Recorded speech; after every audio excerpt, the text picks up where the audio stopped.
Некој пее, друг црта, трет лепи на хамер.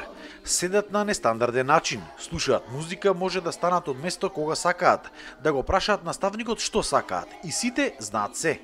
Главен виновник за оваа креативна и уникатна настава е секако наставникот Гоце Бумбаровски од основното училиште Кочо Рацин од Прилеп. Потребите на учениците се многу поважни од потребите на се наоколу.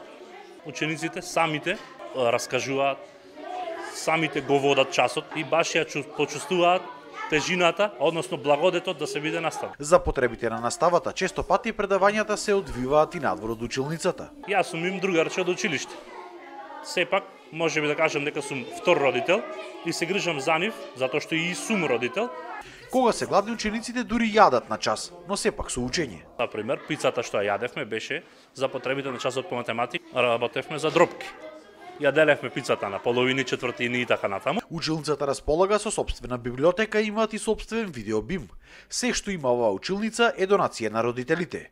Тука дури и скоривањата се нестандардни. Посегнувам и, еве, да речеме, Михаел Недески. Еве го, ќе се стане. Прашањето е претходно поставено, само да го одговори. Одвај чекам да дојдам, оти наставникот не ги прави многу интересни сите теми и секогаш има некаква забава, нешто ново се случува. За Великден учениците организираа панаѓур, на кој ги продаваат своите ракотворби, а со собраните средства се купуваат нови работи за училницата.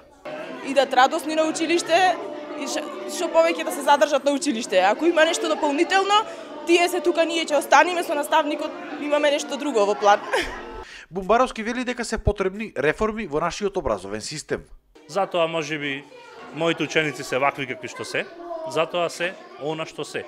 Класот на Бумбаровски за сега можеби останува единствениот клас, каде никој ученик не сака да си оди дома или пак да има скратени часови.